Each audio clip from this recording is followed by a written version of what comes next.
Greetings to all the fighters, commissars, and all the progressive forces in all parts of the African continent, the diaspora, and all parts of the world. Welcome to today's lecture series, which is a presentation of one of the 7 cardinal pillars for economic freedom in our lifetime. So the economic freedom fighters, which is an economic emancipation movement, has got 7 cardinal non-negotiable pillars which constitute the political program and agenda for economic freedom in our lifetime. These are the pillars which, when the EFF was founded 7 years ago, said we're going to do everything in our power to realize these pillars, and we'll realize them when we are still alive. So when we say economic freedom in our lifetime, means that we must realize all these 7 cardinal pillars in the era of us being alive. So that is the commitment of the economic freedom struggle. So comrades, the other commissars, the officials in the EFF have already presented 5 of the lectures. We are now presenting cardinal pillar number 6, which is massive development of the African economy and advocating for a move from reconciliation to justice in the entire African continent. That is a pillar that we're going to speak to today, and it is a very difficult moment that we currently do not have a sitting head of state in all the 55 political territories called countries in Africa, who is a true Pan-Africanist, who is committed to Pan-Africanism, to the unification of the African continent. And that is so sad, because if you were to familiarize yourself with the ideas of Marcus Garvey, of Kwame Nkrumah, of Julius Nyerere, of Thomas Sankara, of Ben Bella, of Robert Sobukwe, of Patrice Lumumba, of Gamal Abdel Nasser, of Muammar Gaddafi, of all these revolutionary Pan-Africanists, of Haile Selassie, you will realize and appreciate that the only logical direction for the entire African continent is to unite. We have got no other way to defeat our colonization and neo-colonialism except through unity. And we're going to speak to that in terms of where we come from and where we should go as the people, the oppressed, the conquered, the colonized people, the neo-colonized people, the dispossessed people of Africa. What do we do to change the conditions that we are in now?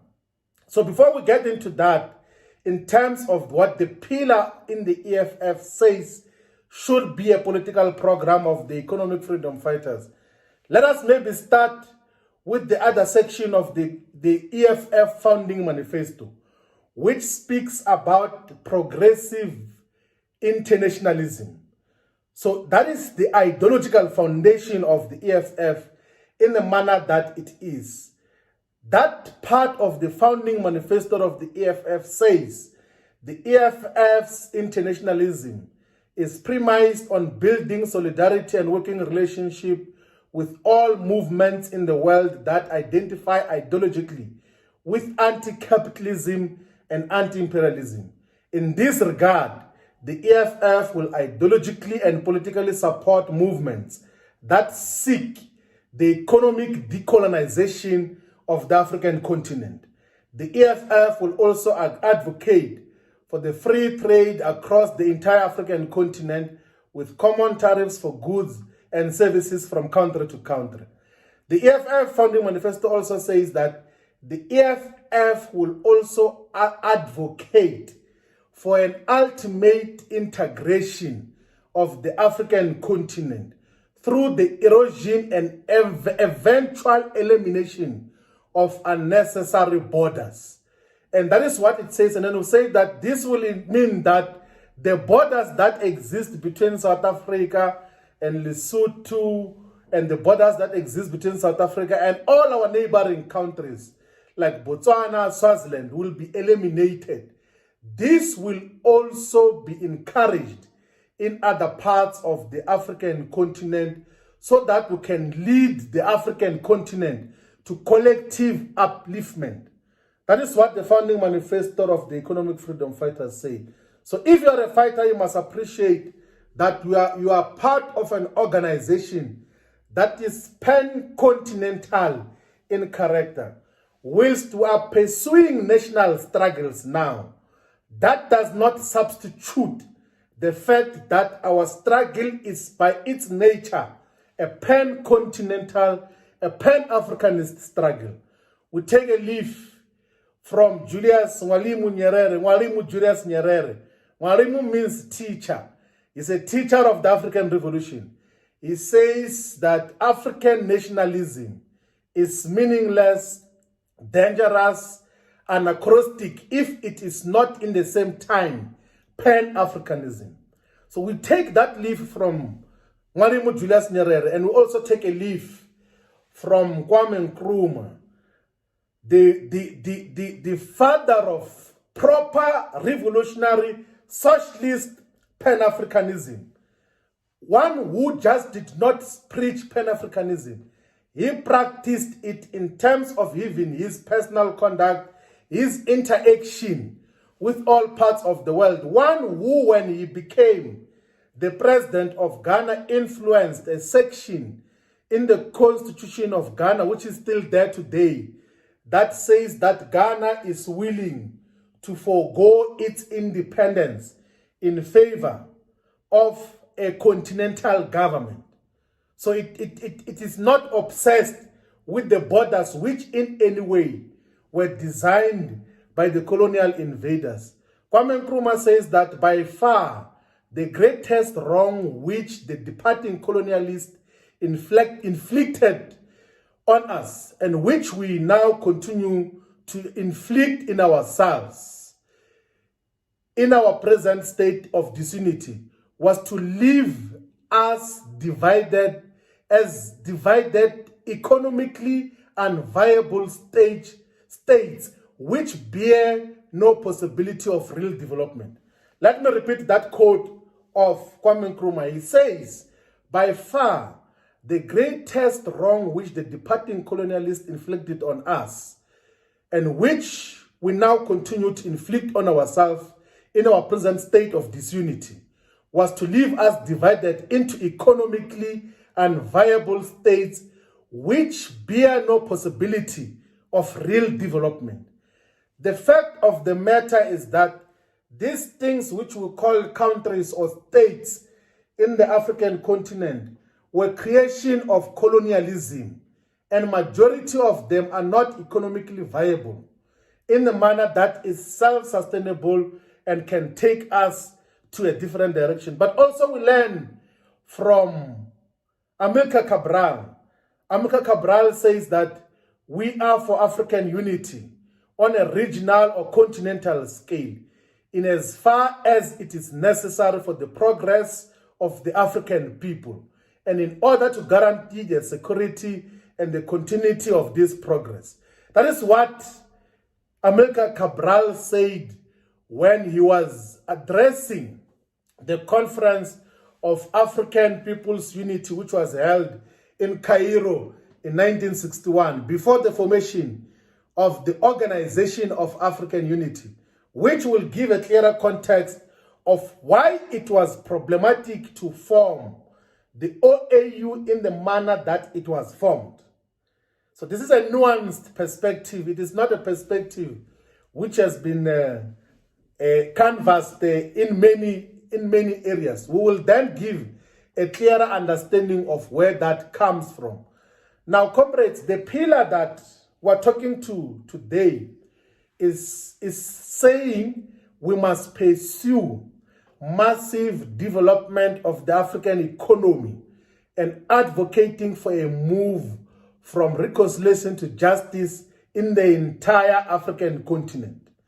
So in the textual explanation, the detail of it says that those of us, the revolutionary Pan-Africanists, who are in South Africa, in this political territory of Africa called South Africa. Our struggle must be conducted in the following terms. It says, 1, South African state capacity to do big business should be expanded to the entire African continent. State-owned enterprises should heavily invest in the infrastructure and industrial development of the African continent. This should be markedly distinct from the manner in which the Western powers like the US and the European Union and China do business in Africa. Investments by Transnet in the continent should leave massive footprints concerning skills transfer, the development of the communities where the investments happen, the paying of tax, reinvestments, corporate social investments, safety standards, compliance with labor laws and regulations, and the fundamental economic development of these countries. The EFF founding manifesto in this pillar further says, South Africa's established state-owned enterprises and semi-owned parastatals such as South African Airways, the Airports Company of South Africa, Eskom, Telkom, Dinel, Safcol, and other public entities such as the SABC, Infraco, and Centec should begin to invest in the development of the African continent. While avoiding adventurism, these investments should be driven by the narrow pursuits, or must not be driven by the narrow pursuits of profit maximization, but the need to develop Africa's infrastructure, logistics, systems, and communications in a manner that will create and transfer skills, create sustainable employment opportunities for many people in the African continent, that therefore contributing to development. The pillar also says, comrades, and we must be patient to understand where this comes from.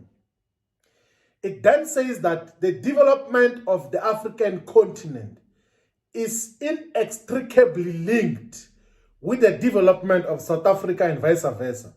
So the development of South Africa is inextricably linked with the development of the entire African continent. It's only fools who believe that we must only pursue development in these borders that were created by colonialists only and neglect our brothers and sisters in the entire African continent. So our commitment must be to develop the entire African continent. Also, we are not going to have an economy that is highly developed if you do not have infrastructure that links with the entire African continent. So whatever you produce, you must know that you need somewhere to interact in terms of exchange of those produced goods and products and services. So if you ever think that our development must only focus on ourselves only, that is political foolishness.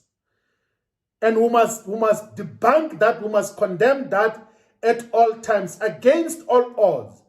And the commitment of the economic freedom fighters says in the founding manifesto that we should develop the entire African continent so that there is no need for intra-economic migration.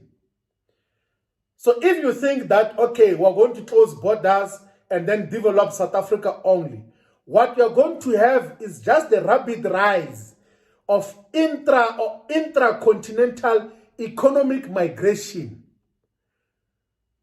So that is what it will lead to. So when you want to develop South Africa, we must always have in mind a commitment to develop the entire African continent, and through a system that collectively involves all of us in terms of what we say. The EFF founding manifesto says no amount of sustainable socio-economic development and stability will be realized in South Africa unless the state plays an active role in the development of the African continent.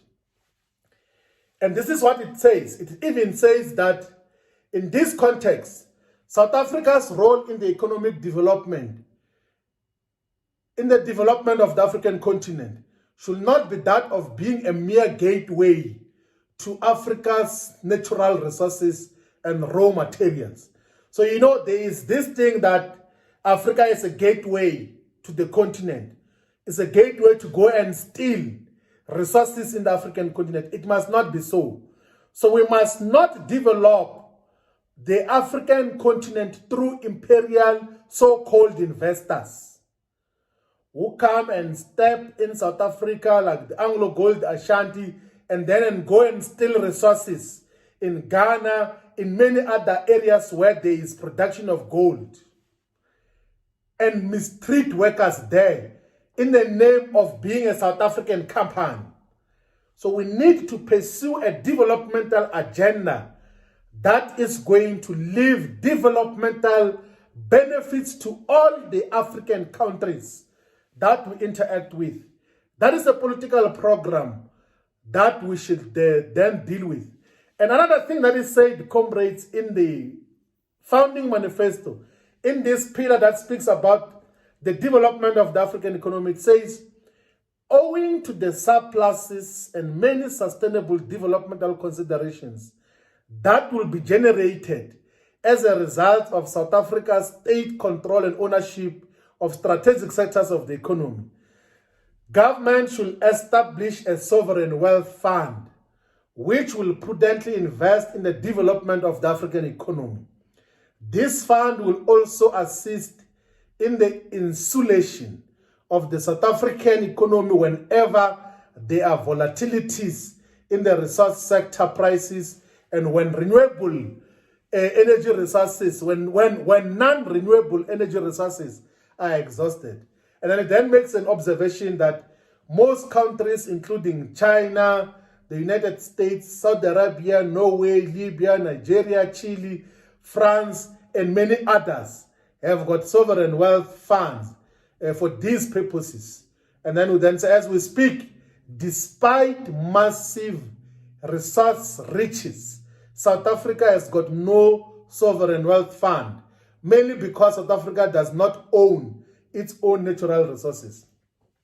That is what the pillar says, that we should also pursue the creation of a sovereign wealth fund. So when we went to Parliament to speak about the creation of a sovereign wealth fund, which was later on accepted by the current government, but they have not done anything about it, we were taking a leaf from the founding manifesto of the economic freedom fighters. We are always guided by what the perspective of the economic freedom fighters says we should do.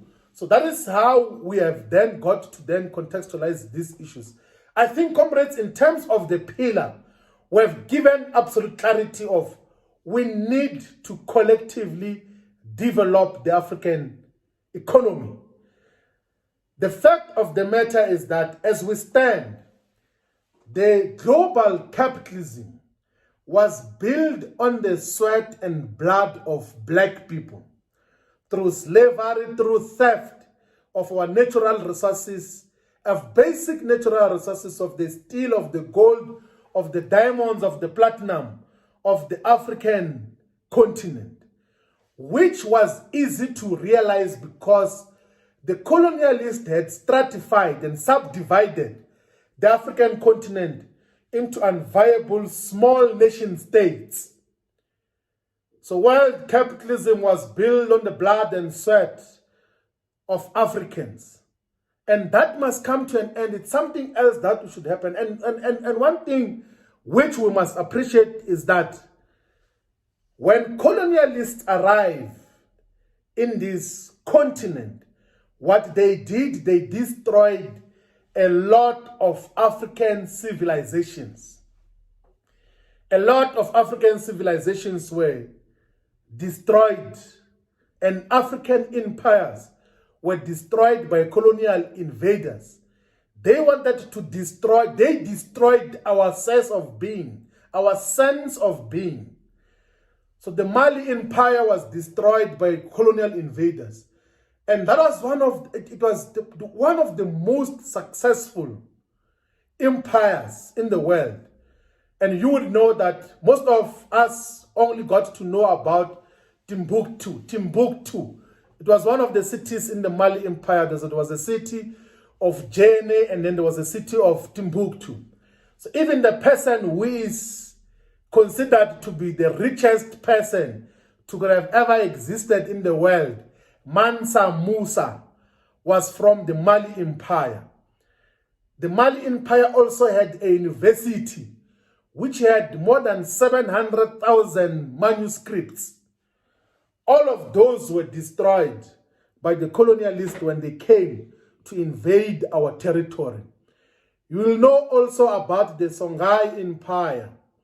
The Songhai Empire was formed in the 15th century from some of the former regions of the Mali Empire and the West African kingdoms.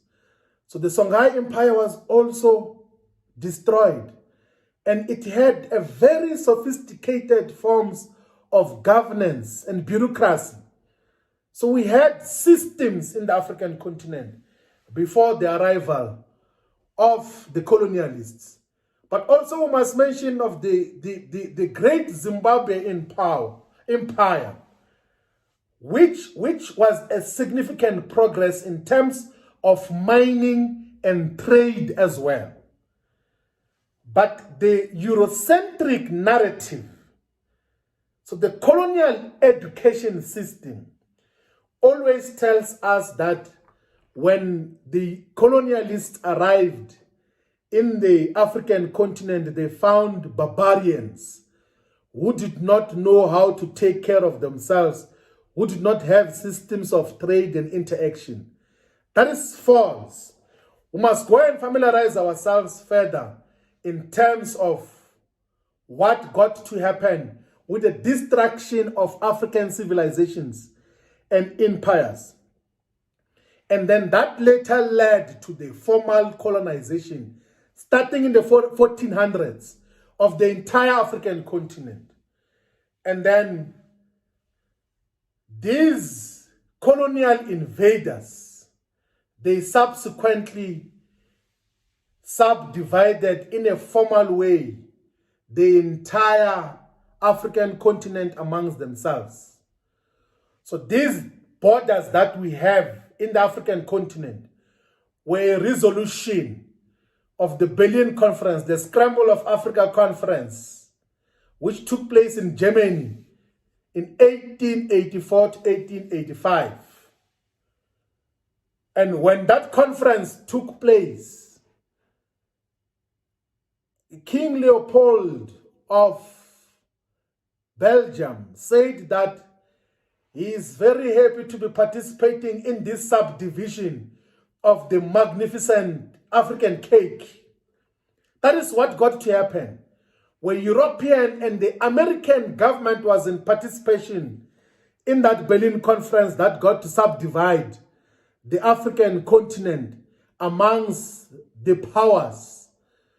And they just gave themselves the ownership of the entire African continent in a manner that it is. So as a result, we've got a continent now with 55 territories, 55 geopolitical territories called nation states. And there's something interesting, comrades, which I don't have any other illustration of the map of Africa. So this is how Africa is now subdivided. We'll speak to independence later on in terms of what got to happen. And also to highlight the fact that the colonization in Ethiopia and Liberia had taken a different form. But in Liberia, where there was an outpost almost of American black people who had thought that they are going to go back to the African continent and establish a new state, and that did not become a successful project in the manner that it is. So now, Africa has got basically 6 regions now, like the 6 regions of the African continent. So in the north of Africa, You have got 6 countries: Egypt, Libya, Tunisia, Algeria, Morocco, and Western Sahara. Western Sahara is an independent nation which is currently occupied colonially by Morocco. So then in the middle here, we have got the Sahara Desert. The Sahara Desert is not a small desert. It is 8 times the size of South Africa. So it's a very huge desert. It is bigger than the entire United States of America. So you have got the Sahara Desert that occupies the middle of the African continent. So because it's a desert, there are no people who can stay in a desert. That is how it is. And then in this part of West Africa, we have got 18 countries subdivided. That includes Benin, Burkina Faso, Cameroon, Cape Verde, Chad, Cote d'Ivoire, Gambia, Ghana, Guinea, Guinea-Bissau, Liberia, Mauritania, Mali, Niger, Nigeria, Senegal, Sierra Leone, and Togo. So that is west of Africa. And then in the center of the African continent, where Kwame Nkrumah said the official capital of the African continent must be situated, we have got 6 countries, which is the Central African Republic, the Congo and the Democratic Republic of Congo. And then we have got Equatorial Guinea, we have got Gabon, and then we've got a country called Sao Tome and Principe. It's a name of a country which majority of you had never heard about. And then in the west, or in the east of Africa, we've got 14 countries, which include the Horn of Africa. So this Horn of Africa. So in those countries, we've got the Horn. In the Horn, we've got Ethiopia, Somalia, and Djibouti, and Eritrea. Eritrea, Ethiopia, Somalia, and Djibouti. Those are the countries that are forming part of East Africa. But also they include Sudan, Uganda, Kenya, Tanzania, Rwanda, Burundi. And then the islands as well are included as part of the East African community, which is Comoros, Mauritius, Seychelles, and Madagascar. So those are part of the African continent. And then in the bottom here of the African continent, we've got 10 countries, which is Angola, Botswana, Lesotho, Malawi, Mozambique, Namibia, South Africa, Swaziland, Zambia, and Zimbabwe. So these are the 55 nations and countries that constitute what we call the African continent, and those borders were created by the colonial invaders. And then, of course, the country which we did not mention in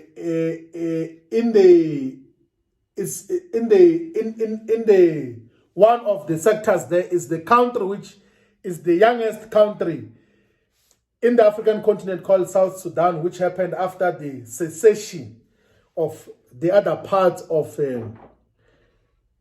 the Sudan, which is mostly occupied by by our people. So that is the African continent that we are speaking about, that has been subdivided in that form. Now, after years of colonial struggles, it was only in 1957 where the first country in the sub-Saharan Africa. I spoke about the Sahara. So sub-Saharan Africa, it's all the countries that are this side. And there's a very complex history, comrades, because majority, if not all, the countries in Northern Africa, which is Egypt, Libya, Tunisia, Algeria, Morocco, and Western Sahara, have got some association with the Arab League. So in some instances, when it's convenient, they get to be loyal to the Arab League because majority of the population in that other part of the African continent has very close relations with Arabia. And then the first country in sub-Saharan Africa to experience political independence or political decolonization was Ghana in 1957 under the capable leadership of Kwame Nkrumah, who from the beginning understood that the independence of Ghana will mean absolutely nothing if the entire African continent is not liberated. That is why Kwame Nkrumah was involved in so many struggles to liberate the entire African continent. A lot of later on revolutionary leaders in the entire African continent are students of Kwame Nkrumah, of a system, of the education system that was created by Kwame Nkrumah.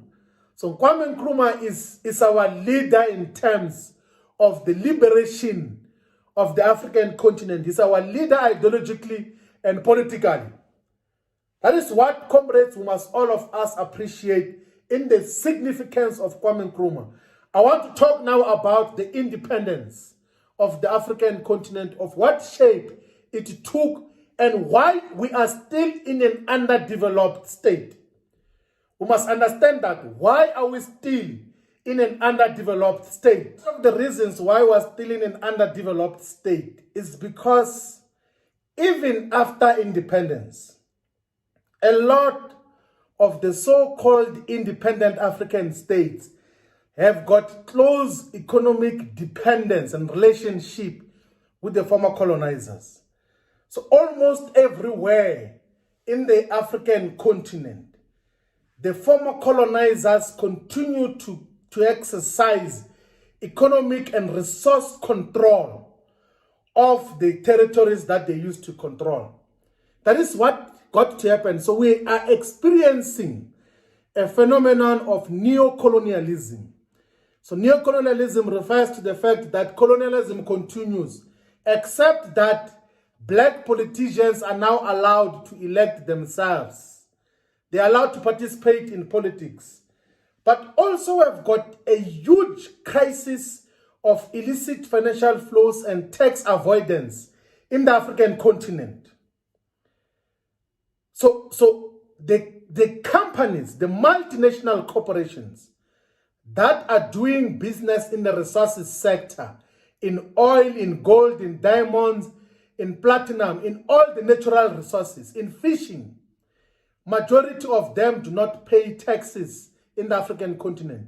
In the mining of cobalt, of coltan, which is later on made to make cell phones, most of these companies do not pay taxes in the African continent.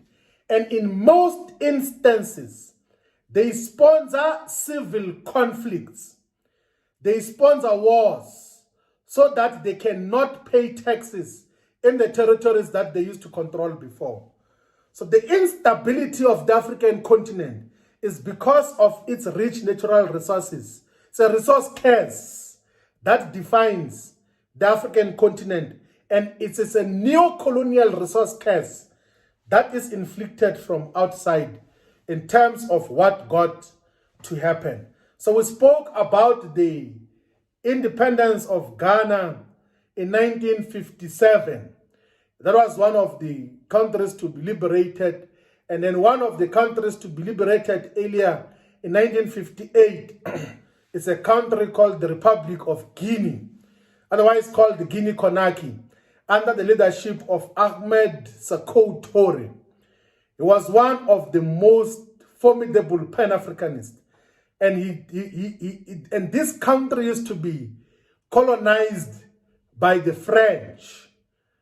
And you know what the French used to do? So they enacted something called the Continuation of Colonization Pact. I'll speak to that in terms of what happened. And any leader who did not agree to the continuation of colonization pact was either assassinated or they will destroy everything else which was built under colonialism. Like literally destroy schools, physically destroy bridges. And then this continuation of colonization pact meant that all the former colonies, and a lot of them are still trapped there now, had to meet certain conditions, including using the French currency, including not having a central bank and having a central bank in the France territory, in France. So you don't have independence in the manner that it is. But I want to speak about Sekou Touré, that Sekou Touré was a great Pan-Africanist who said that we prefer freedom in poverty to opulence in slavery, because he said that we will do it ourselves. We do not need the micromanagement of France. And there's an interesting story which we got to learn, comrades, when the leadership of the EFF visited Tata Keifas Semenya and Mama Letambuli. So at some stage during the apartheid years, Miriam Makeba used to perform in many parts of the African continent. And in one instance, when she was performing in Guinea, when Sekou Touré was a president there, he then spoke to the delegation that was with Miriam Makeba and said that, I can see that you guys do not have proper travel documents because you're from South Africa and you cannot go to South Africa because of the conditions there. You are now based in the US. So before you leave here, I'm going to make sure that you've got passports of Guinea. There's nothing wrong with that, so that you do not have problems. Whenever there's inquiries, you must refer the people back to us. We'll take accountability for you because you're all Africans. That is the Pan-Africanism of Sekou Touré. That is the Pan-Africanism which, when the system deposed of Kwame Nkrumah in Ghana, Sekou Touré says, come this way by the French Empire, by the French dominant colonial force that time. So that included the Republic of Cameroon. The Cameroon's independence is tragic because the first president of Cameroon served from 1960 to 1982. His name was Amadou Bouba-Touré. And then he was succeeded in 1982 by Paul Biya, who is still the president of Cameroon today. And there's a dynamic in Cameroon. So there's a section of Cameroon which was colonized by the British. So there's something called British Cameroon. So there's a movement in Cameroon called Ambazonia, which wants to break away from the mainstream Cameroon, which is French Cameroon. So that is how we are characterized in the entire African continent. We are characterized according to our former colonizers in the manner that it is. So there is no proper economic development and guidance in Cameroon. They were given the independence as part of that pact for the continuation of colonization. In 1960 as well, we had the independence of Senegal, of Togo, of Mali, of Madagascar, of Congo, the entire Congo, of Somalia, of Benin, of Niger, of Burkina Faso, of Ivory Coast, or Cote d'Ivoire, of Chad. That also was gained independence in 1960. In 1960, we had the independence of the Central African Republic, we had the independence of Gabon, of the Federal Republic of Nigeria, and we had the independence of Mauritania. In 1961, we had gained the independence, so-called independence. I'll speak to this now in terms of the context. 1961, we had the independence of Tanzania, And in 1962, we had the independence of Burundi, of Rwanda, of Algeria, of Uganda. In 1963, the independence of Kenya. In 1964, the independence of Malawi. In 1965, the independence of Ghana. In 1966, the independence of, so-called independence of Botswana. And then in 1968, we had the creation of the state of Mauritius. British gave its protectorate some relative independence of Swaziland in 1968, and it took a monarchy as a part of a motion forward. So that is what we got to realize. And then in 1973, we had the creation of Guinea-Bissau, which is part of Equatorial Guinea. So there's Guinea-Conakry and Guinea-Bissau. And in 1975, after the collapse of the Portuguese Empire, which was the main force of colonialism in Portugal, there was then an automatic independence of Mozambique in 1975 because the left government that had taken over power in Portugal was no longer interested in maintaining colonies. And then we had the automatic independence of Cape Verde. And then we had the automatic independence of Principe and Sao Tome and Principe. And then we had the independence in 1976 of Angola.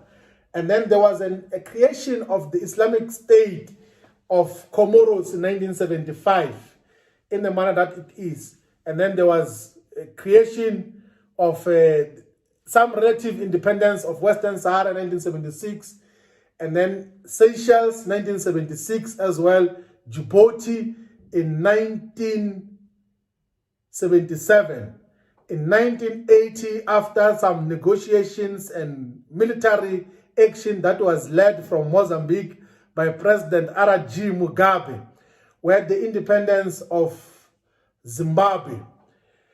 And then in 1990, after the efforts, the fighting spirit of the Cuban revolutionary forces, we had the independence of Namibia, which gained independence from South Africa as a sub-colonial force.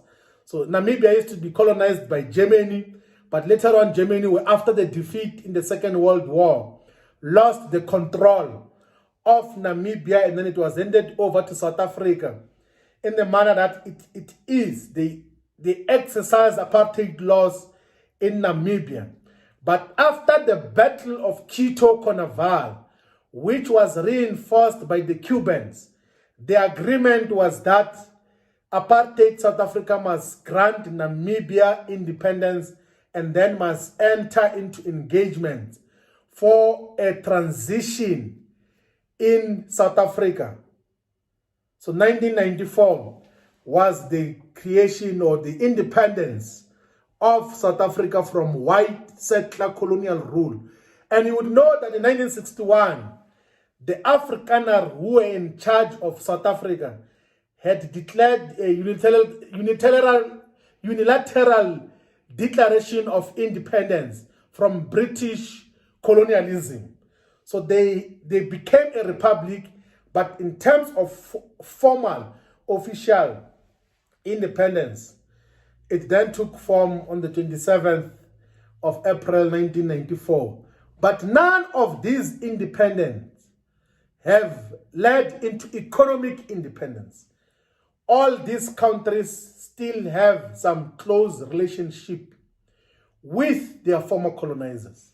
So that is what got to define all this dynamic. Now, France has signed with all its former colonies a pact called the Pact for the Continuation of Colonization. So there are 11 aspects that define that, and we're going to speak to that now, even if we do not speak about them completely. Now, the president of France, Jacques Chirac, said in 2008 that without Africa, France will slide down into the rank of a third world country. So the wealth of France is the wealth of Africa. And that is what it is. And that was also said by Mitterrand, the predecessor to Chirac in France, that said, without Africa, France will have no history in the 21st century. So when Barack Obama met with all African states, because African governments have got these things of being convened by countries. So you have got a French Africa summit where just France only convenes all African heads of state and government. You've got a Japanese situation, Chinese one, India, US. So at some stage when Barack Obama was the president of America, he said that the entire African economy is equals to just France only. So the African economy is less than 3% of the global economy. We account for less than 3%. We're actually 2.4% of the global economy in terms of size of the global economy. So we're an insignificant role player. Why? Because our economies are strengthening and building the Western economies and now the Chinese economy. They're all dependent on African resources. That is why we need the development of the African economy, as said in the pillar that we're talking about today. And anyone who stands opposed to such logic just wants to keep us in the state of subservience forever. Comrades, the fact of the matter is that the entirety of us as black people in the world are a lesser race. We are suppressed everywhere. We are insignificant everywhere. We are sellers of cheap and easily disposable labor to the white capitalist system. Global racism is caused by the fact that we do not control and own our own economy in the African continent. So to now stand opposed to a program that says, let us develop the African economy, it defies basic logic. And it must not be what defines all of us. Now, this pact which France has got with many African countries means that all these former colonies of France must pay the colonial debt. And that if they must pay for what France claims to have done during the era of colonialism. It is still there. And what that pact says is that all African countries that were under French colonialism must deposit their national monetary reserves into the France Central Bank. That is why their currencies is called the franc. Like there's a Western and Eastern part of Western Africa franc and Eastern Africa franc. It's a currency name, like which is still imposed to this day in the manner that it is.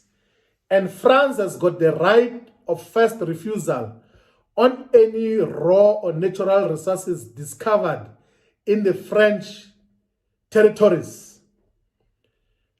French companies have got preferential treatment in the public procurement and public bidding of any tender in any of these territories. And they've got an obligation to make French the official language. They've got an obligation as well that whenever there's a global crisis, the former French colonies must side with the French. If there's a world war, all the former French colonies are obliged with the continuation of the colonization pact to side with France. That is what it is, that all their militaries must be trained by the French military. So the French knows the military capacity of all the former colonies in the manner that it is. I know that there is an attempt in ECOWAS to introduce a new currency which will be independent from France, but we're still waiting for that currency, if it is there and if it is going to be there, in the manner that it is. So, comrades, we've got a situation where so-called independence was gained, but in essence, it is continuing. And by the way, this does not only apply to the French colonies.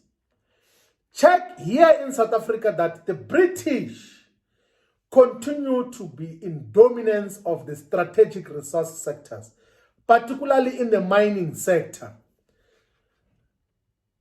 You don't have to go any far. Look at Lonmin. Lonmin stands for London Mine, where workers were killed in collaboration with comprador bourgeoisie, in cooperation with Cyril Ramaphosa. Look at Anglo-American, it's listed in London. Almost all our strategic natural resources have to account to the British Crown. And that is the relationship of how the African continent is. Intra-African trade is extremely insignificant, meaning that the exchange of goods and services amongst ourselves is too minimal in the entire African, because we've got a phenomenon of neo-colonialism. Almost all African countries now have got larger trade relations with Europe, with America, with China than they have amongst themselves. Meaning that the little resources that we earn in the African continent, they are the ones who are sustaining jobs in China, in America and Europe. We are not creating jobs for ourselves. That is why it is illogical to could stand against the development of the African economy as called for in the founding manifesto of the economic freedom fighters. That is what it is. Now, I said I'm going to speak about the OAU. So prior the formation of the Organization of African Unity, you had different engagements. There were progressive Pan-Africanists who were organized in a group which later on became the Casablanca group, because they had met for the first time in 1961 in Casablanca. And those included Ghana, Algeria, Egypt, Libya, Mali, and Morocco. So those countries were the ones, and Guinea of Sokoto Toure. Those countries were the ones that said that these little and viable states are not a solution to our future. We need a united African continent. But then the French, who had handed over independence to most of the territories that they used to own and colonize, sponsored a Monrovia group, which was opposed to the unification of the African continent because they wanted to continue to control and micromanage them. The reason why the OAU did not resolve on the unification of the African continent is because there was a colonial hand at play, which wanted these small territories to continue to control. So there was a group called the Monrovia Group, which wanted the so-called sovereignty of small and viable states, and that included Liberia, Nigeria, Sierra Leone, Somalia, Togo, Tunisia, Congo, and all of those, most of those, majority former French colonies. When there was a liberation war in Algeria, the Casablanca group was siding with the revolutionary forces, but the Monrovia group was siding with the French. So at the formation of the OAU, which we celebrate in Africa Day, I don't know why, the OAU was not the biggest achievement in the fight for Pan-Africanism. Let me repeat that. The formation of the OAU on the 25th of May 1963 was not an achievement in the struggle for Pan-Africanism. It was a step backward. And I'll speak to what Kwame Nkrumah said in great detail in that particular meeting of what should happen moving forward. And then immediately I finish with Kwame Nkrumah, will then say in terms of what should happen now. The OAU says as part of its aims and objectives that it wants to promote the unity and solidarity of the African states, to coordinate and intensify their cooperation and efforts to achieve a better life for the peoples of Africa, to defend their sovereignty, their territorial integrity and independence, to eradicate all forms of colonialism in Africa. Problematic things there. So-called independence and so-called sovereignty and territorial integrity against the advice of Kwame Nkrumah, who spoke in Addis Ababa on the 24th of May 1963 and gave one of the most important speeches in the history of Pan-Africanism. Now, in that address that Kwame Nkrumah gave on the formation of the Organization of African Unity, which were ignored because of the dominance of the neo-colonialists, of neo-colonial forces, Kwame Nkrumah said something very important, and allow me, comrades, to take you through what Kwame Nkrumah said at the formation of the OAU 57 years ago. And that was the caution of what is going to happen or not happen if certain decisions are not taken. Let us dip into the knowledge and guidance, the political ideological guidance of Kwame Nkrumah. He says that on this continent, it has not taken us long to discover that the struggle against colonialism does not end with the attainment of national independence. Independence is the only prelude to a new and more involved struggle for the right to conduct our own economic and social affairs, to construct our society according to our aspirations, unhampered by crushing and humiliating neo-colonialist controls and interference. That is what Kwame Nkrumah said. He further said, the unity of our continent, no less than our separate independence, will be delayed if indeed we do not lose it by hobnobbing with colonialism. African unity is, above all, a political kingdom which can only be gained by political means. This social and economic development of Africa will only come within the political kingdom, not the other way around. Kwame Nkrumah further said that our continent is probably the richest in the world for mineral and industrial and agricultural primary materials. From the Congo alone, Western firms exported copper, rubber, cotton, and other goods to the value of 2,700 billion in the 10 years between 1945 and 1955. And from South Africa, the Western gold mining companies have drawn a profit in the 4 years between 1947 and 1951 of $814 billion. And then he further said that unite we must, without necessarily sacrificing our sovereignties, big or small. We can here and now forge a political union based on defense, foreign affairs and diplomacy, and a common citizenship, an African currency, an African monetary zone, and an African central bank. We must unite in order to achieve the full liberation of our continent. We need a common defense system within an African high command center to ensure the stability and security of Africa. Now, this is very important. In 1963, we had 32 nations that were forming part of the OAU. And Kwame Nkrumah, as part of the suggestions that he says, is that let us form an Africa High Command that must fight physically against colonialism. and not willing, not these messages of support and media statements to say we condemn apartheid in South Africa, we condemn Rhodesia's colonialism in Zimbabwe, we condemn the Portuguese invasion of Angola and Mozambique and Cape Verde.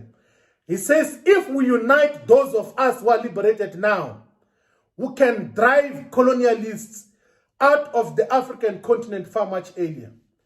And that was not a resolution of the OAU, which we celebrate as Africa Day in the manner that it is. Kwame Nkrumah further said that we need a unified economic planning in Africa. Until the economic power of Africa is in our hands, the masses have no real concern and no real interest for safeguarding our security, for ensuring the stability of our regimes. That is what he said, that if you can't control your economy, the people will not be able to protect the sovereignty which you are protecting now in terms of what should happen. He even said that we must also decide on allocation of where this body of officials and experts are going to be located once we have got a union government of Africa. And then he says that we must get a central place in Africa, which can be Bangui in the Central African Republic, or a town which was called that time Leopoldville in the Congo, which is in the Central African region, so that all of us can gain access to that. And then he said specifically that we should establish a common market for Africa, an African currency, an African monetary zone, African central bank, and continental communication system. That is the advice of Kwame Nkrumah. And in conclusion, he said that, Your Excellencies, with these steps I submit, we shall be irrevocably committed to the road which will bring us to a union government of Africa. Only a united Africa with central political direction can successfully give effective material and moral support to our freedom fighters in Southern Rhodesia, in Angola, in Mozambique, in Southwest Africa, in Bechuanaland, in Swaziland, in Basutoland, in Portuguese Guinea, etc., and of course, in South Africa. That is what Kwame Nkrumah said at the formation of the Organization of African Unity. But his calls were not heeded too.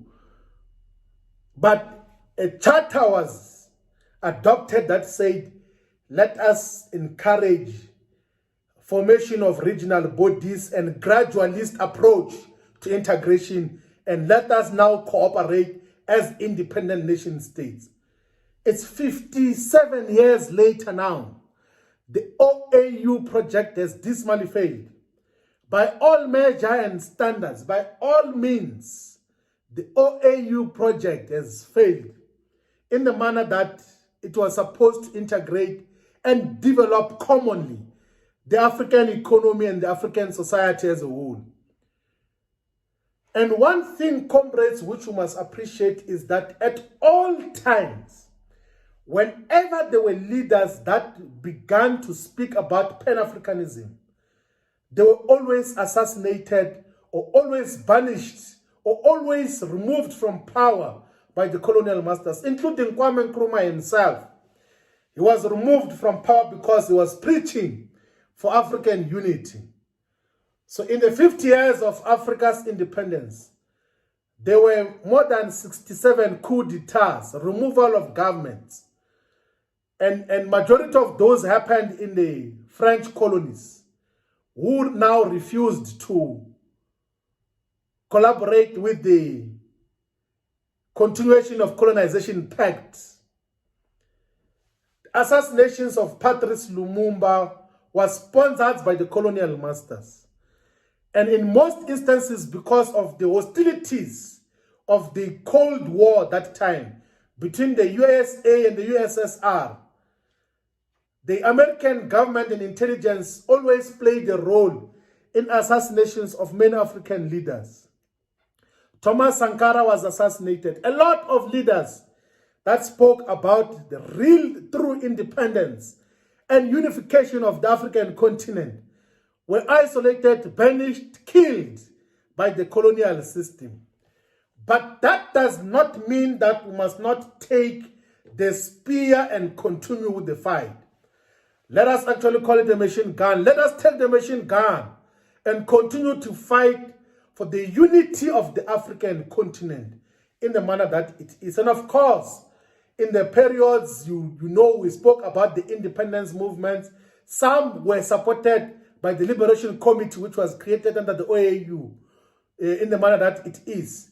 And then in 1991, there was the creation of the African Economic Community, which was adopted through the Abuja Treaty. You must go and read about the Abuja Treaty, which created, under Article 7, the organs of the African Economic Community, which created the Pan-African Parliament, the African Court of Justice, the Commission for Social and Economic Affairs, the Assembly of Heads of State and Government.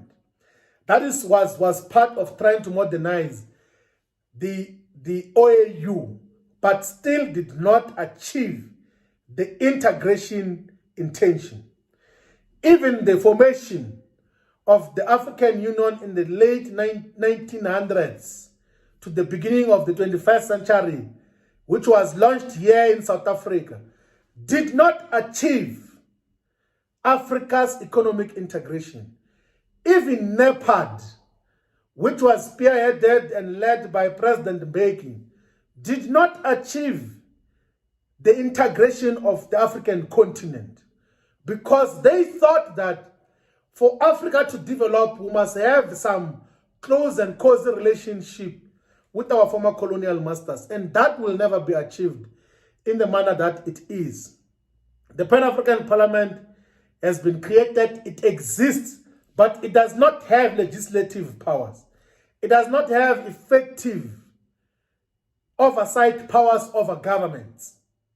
It cannot caution undemocratic practices in other parts of the African continent. We'll speak to the solution now. And then you have got Agenda 2063. So Agenda 2063 was adopted by the African Union, and it's now setting the agenda of African integration to 2063, which will be the 100th anniversary since the formation of the OAU. What that means is that the current leaders have shifted the goalposts too far off in terms of when we must realize the integration of the African continent. But there's something which is very interesting about the Agenda 2063. We must go and look into it, comrades, so that we are abreast in terms of these key issues. It has got 15 flagship programs, and one is a high-speed train network connecting all African capitals and commercial centers, which is progressive. The formulation of a strategy for transforming the African economy from a supplier of raw materials to one that actively uses its own resources. That is number 2. The establishment of the African Continental Free Trade Area. I will speak to that now.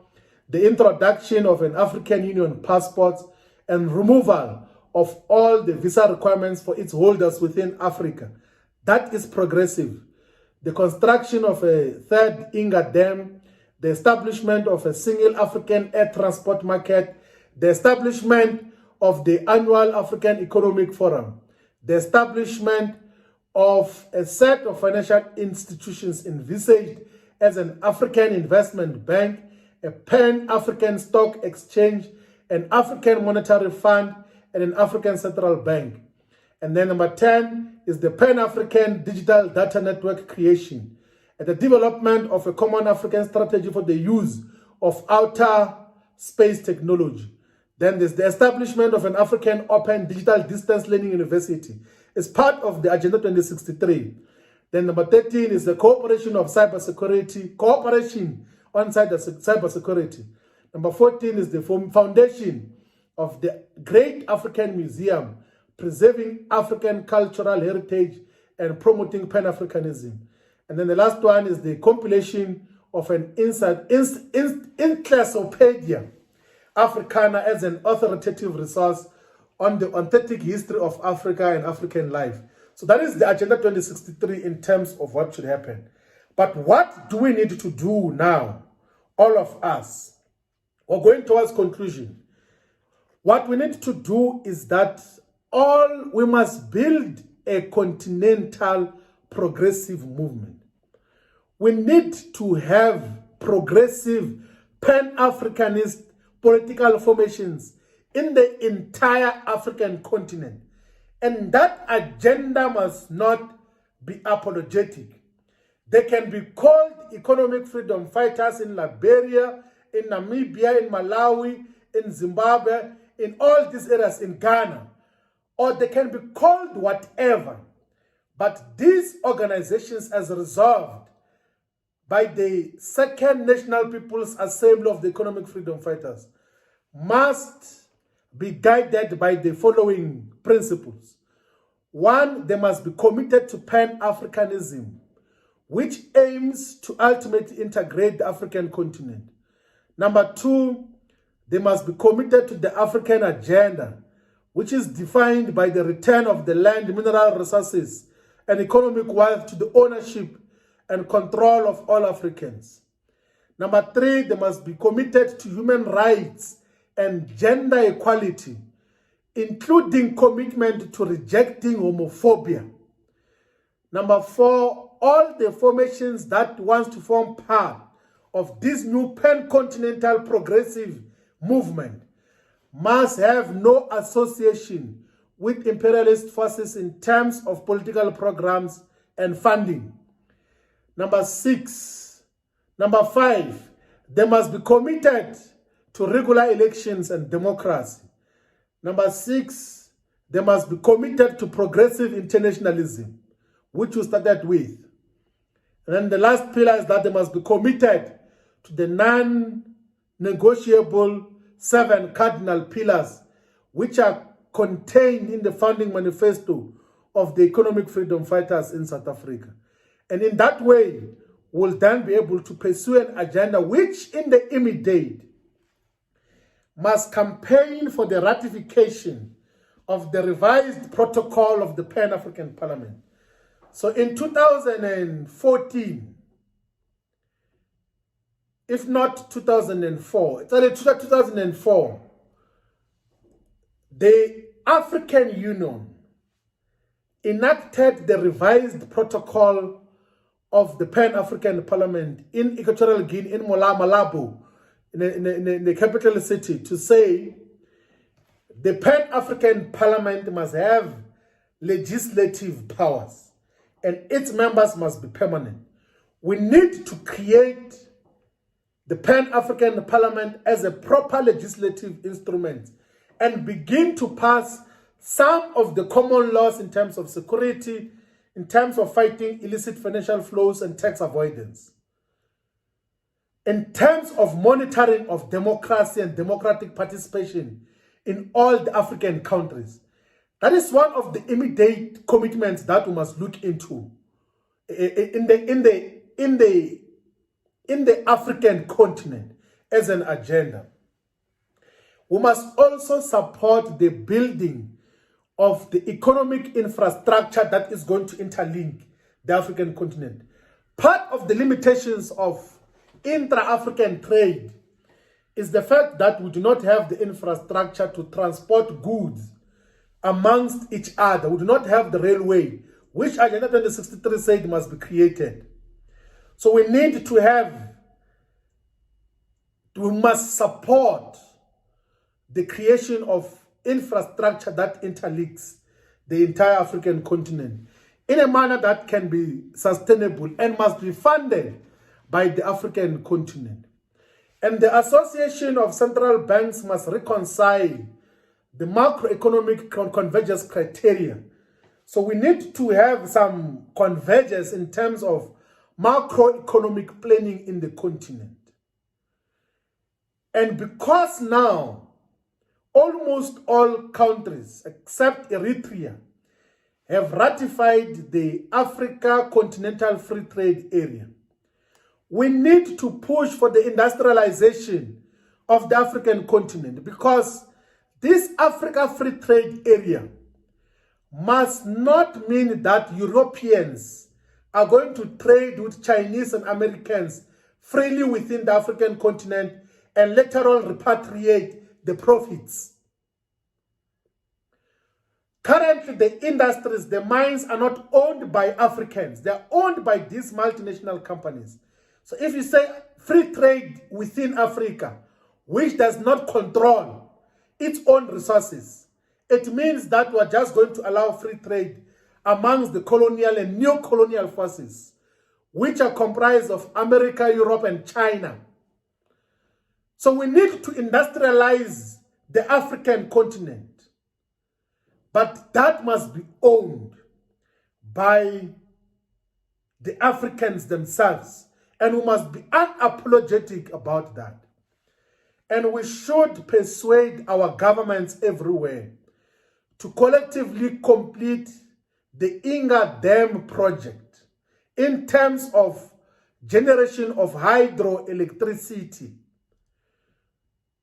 A bigger part of the African continent does not have electricity. We should support the completion of the Inga project in Congo so that we can electrify the entire sub-Saharan Africa. And that must be unapologetic in the manner that it is. But also we should promote intra-cultural integration in the African continent. We must begin to appreciate each other's values and understand each other's histories, each other's languages. So the language of Swahili is a language that is the most spoken language in the sub-Saharan Africa, spoken by more than 100 million people. So when we say that we must look into utilizing Swahili as a central language, is because it is already spoken by majority of people. The other languages are not indigenous languages. Like Arabic, which is spoken by 170 million people, is not an indigenous African language. Like English, which is spoken by 130 million people in the African continent, it is not an indigenous language. But Swahili is spoken by more than 100 million people. We need to fight all forms of xenophobia in all parts of the African continent. And we must be unapologetic about that. That is what we need to then deal with in terms of we must fight for social justice everywhere in the African continent. We must associate with all the progressive forces in the world. Black people must be supported everywhere they are found. The second highest black population after Nigeria in the world is found in Brazil. We must know what is happening in Brazil. We must know what is happening in the Caribbean and associate our struggles with the people there. We must always support Cuba because Cuba supported us during difficult times in the manner that it is. And lastly, we must fight this COVID-19 together. There is progress that is beginning to happen in some parts of the African continent. So let us take these success stories, like the cheaper ventilators in Senegal. Let us integrate that, like the faster testing kits that are developed by Africans in South Africa. Let us subject the medicine in Madagascar to proper scientific testing. If it works, it must be utilized to benefit everyone. Let us get out of this COVID-19 period as a united people with a common agenda that was spelled out by Kwame Nkrumah. If we do not do that, the people of Africa, we will play a subservient role forever. All of us who are alive today, we will die, all of us will disappear in the next 100 years. And our great-great-children will still be under the service of the great-grandchildren of the white people who are alive today. And we cannot have that. Let us change the discourse of history by pursuing a continental united agenda and understanding that this is a political process that must be pursued in the manner that it is. So all the 1.2 billion Africans must be united under a common system. A common currency is basic logic. It will make it easier to trade. Common laws on issues of security is basic logic because it will prevent us, it will protect us from colonial and neo-colonial wars that are sponsored in different parts of the African continent. It will prevent unnecessary and foolish coup d'etats. So we need to unite as Africans so that we can achieve our true economic independence. We will not be able to achieve true economic independence if we continue to exist as these unviable small states. We must begin to promote African knowledge systems and understand our history and where we come from. Comrades, let us continue to fight for African unity in honor of Kwame Nkrumah, in honor of Julius Nyerere, in honor of Marcus Garvey, in honor of all the revolutionary fighters of Ben Bella, in honor of Sokoto Tore, and let us build, let us protect the Pan-Africanists that are leading the Pan-African agenda in the continent and diaspora. We must protect the Commander-in-Chief of the Economic Freedom Fighters, Commander-in-Chief Julius Malema. We must protect P.L.O. Lumumba. We must protect all the Pan-Africanists that are emerging in different parts of the African continent. Mrs. Chihombo Rukwe. We must protect each other. Let us create a global platform. Maybe we must also promote global black economic solidarity so that we do not continue to enrich the whites who are oppressing us everywhere black people are. Comrades, the call for African unity is now. And this, I hope, has been an important contribution in explaining the pillar of the economic freedom fighters, which says we need to move from reconciliation to justice in the entire African continent. Amandla.